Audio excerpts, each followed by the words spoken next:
देखिए, अगर आपके दिमाग में कोई भी आइडिया है ना और आप चाहते हैं कि उसका आपको बिज़नेस बना के उसको लॉन्च करना है एज अ बिज़नेस, तो सबसे इम्पॉर्टेंट चीज़ जो आपको देखनी है उसमें ना, वो ये देखना है कि आपको उसकी फिजिबिलिटी देखनी है। ठीक है, कि क्या मेरा आइडिया फाइनेंशियली, ऑपरेशनली और टेक्निकली फिजिबल है या नहीं है। ठीक है, एग्जाम्पल के थ्रू भी मैं आपको बताऊंगा कि कैसे आप इसको इवेल्युएट करेंगे। दूसरी चीज़ जो आपको देखनी है, वो आपको देखना है कि जो मार्केट है ना, उसमें आपके आइडिया, जो आपको आइडिया आ रहा है ना, उसकी क्या डिमांड है। बिकॉज जनरली क्या होता है, हम देखते हैं कि यार ये चीज़ मार्केट में चल रही है तो हम भी लॉन्च कर देते हैं। ठीक है, बट आपके लिए क्या वो फिजिबल है लॉन्च करना या नहीं, तो इसलिए मैंने आपको वो फर्स्ट वाला पॉइंट बताया। ठीक है, तीसरी चीज़ आपको ये देखनी है कि आपको ये नहीं कि बस जो चीज़ चल रही है, ट्रेंडिंग है, और अगर वो आपको लगता है फिजिबल भी है तो आपको लॉन्च कर देनी है। आपको देखना है कि क्या मैं इसके लिए पैशनेट हूँ, क्या मैं अगला काम अगले 5 साल 10 साल तक कर सकता हूँ। तो जब भी आप किसी स्टार्टअप आइडिया पे काम करने वाले होते हैं या कोई भी स्टार्टअप का आइडिया आपके दिमाग में आता है, तो 3 चीज़ें आपको ध्यान में रखनी है।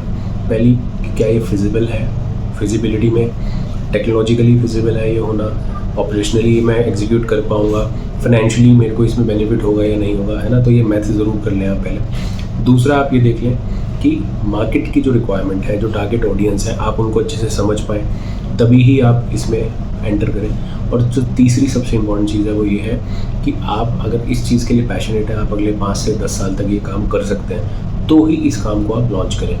अगर ये तीनों चीज़ फुलफ़िल हो रही हैं आपकी, उस केस में ही आप उस पर्टिकुलर आइडिया पे काम करें और उसको सिलेक्ट करें। क्योंकि क्या आज की डेट में क्या है, हर दूसरे चौथे दिन नया आइडिया आपके दिमाग में आता है। सोशल मीडिया पे इतनी सारी चीज़ें चल रही हैं, एग्री टेक में रेवोल्यूशन आ रही है ना, हेल्थ टेक में, एजुकेशन में। तो आपके दिमाग में क्या होता होगा कि हर तीसरे दिन सोचते हो कि ये भी कर लेता हूँ, वो भी कर लेता हूँ। तो आपने अगर अभी 4 आइडिया सोच चुके हैं ना, तो उनको फ़िल्टर करने का भी यही एक तरीका है। जैसे मैं एग्जांपल आपको एक छोटा सा देता हूँ। अब अमन गुप्ता के बारे में आप सुना होगा आपने, है ना, जो बॉट के फाउंडर है।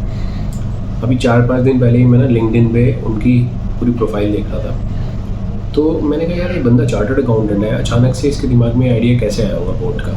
तो जब मैंने उनकी प्रोफाइल देखी तो मुझे पता चला कि वो ना JBL में सारा काम ही यही कर रहे थे, है ना। उनका पूरा सेटअप, उनकी मार्केटिंग, उनकी स्ट्रेटजी सारी वो हैंडल करके उनकी ग्रोथ में वो हेल्प या सपोर्ट कर रहे थे। जो बंदे का एक्सपीरियंस वही है ना, उसको पूरा एंड टू एंड बिजनेस की नॉलेज हो गई JBL में। उसके बाद उन्होंने बोट लॉन्च किया, है ना।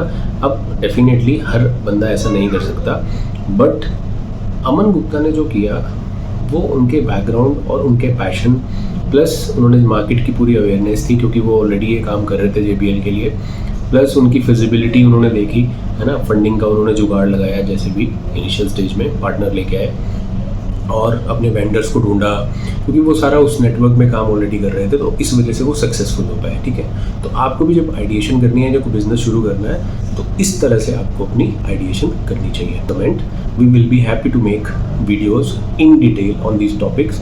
And if you are someone who is already doing a startup, you want to come on a podcast with us, you want to discuss or where you are currently and how you have achieved this, so we are happy to welcome, more than happy to welcome you.